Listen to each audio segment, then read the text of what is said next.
Shalom, selamat pagi sidang jemaat yang dikasihi Tuhan. Kita akan merenungkan kebenaran firman Tuhan pada pagi ini yang berjudul Iman yang Teguh. Diambil dari kitab Markus 7 ayat 27, demikian kebenaran bunyi firman Tuhan.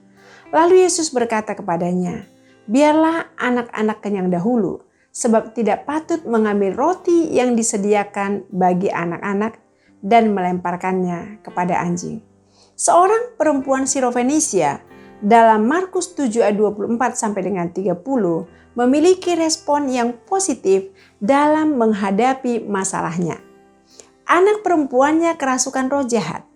Kemudian ia mendengar perkataan Tuhan Yesus yang sangat tajam, namun respon dari perempuan Sirofenisia itu tidak marah, tidak sakit hati, tidak gentar, tidak putus asa, ataupun merasa terhina.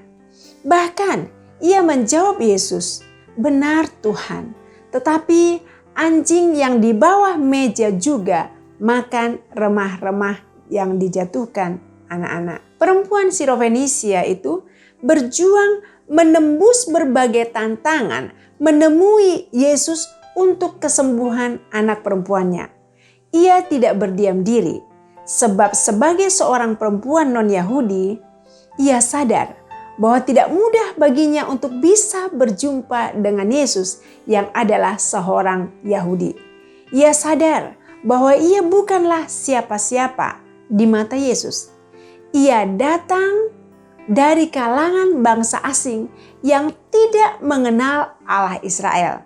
Namun, ia memiliki tekad dan iman yang teguh serta pantang menyerah ketika berhadapan dengan masalah dan tantangan. Itu ia lakukan untuk mendapatkan pertolongan agar anaknya sembuh. Seandainya jika perempuan Sirofenisia itu panas hati, marah, dan kecewa ketika merespon perkataan Tuhan Yesus, kemudian ia pergi meninggalkannya, apa yang terjadi? Tentunya kita tidak akan mendengarkan cerita tentang kesembuhan anak perempuannya. Di dalam hidup ini, terkadang kita diperhadapkan dengan hal-hal yang menyangkut harga diri, seperti penghinaan, dilecehkan, bahkan diremehkan orang lain. Apakah kita merespon hal tersebut dengan negatif? Marilah kita belajar dari perempuan Sirofenisia ini, dan pada akhirnya Tuhan Yesus mengabulkan permohonannya, melepaskan pengaruh setan dari dalam diri anak perempuannya. Ujian dan masalah selalu ada di sepanjang hidup kita. Apakah kita tetap memiliki iman yang teguh kepada Tuhan? Yakobus 1 ayat 2 sampai dengan 4 berkata, saudara-saudaraku, anggaplah sebagai suatu kebahagiaan apabila kamu jatuh ke dalam berbagai-bagai pencobaan. Sebab kamu tahu bahwa ujian terhadap imanmu itu menghasilkan ketekunan.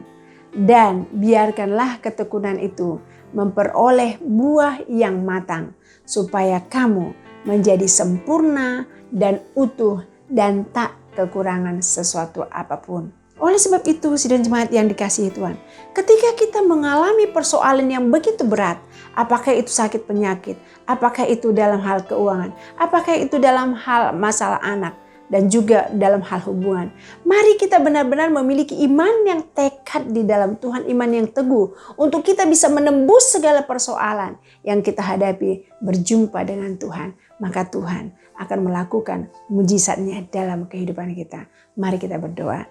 Bapa Surgawi, kami bersyukur kepadamu. Ketika kami memiliki masalah dan persoalan dan iman kami teguh dan kuat di dalam Engkau, maka kami akan menerima mujizat Tuhan.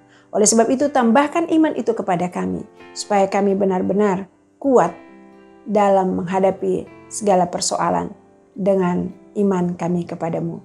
Terima kasih Bapa, dalam nama Yesus kami berdoa dan bersyukur. Amin. Tuhan Yesus memberkati.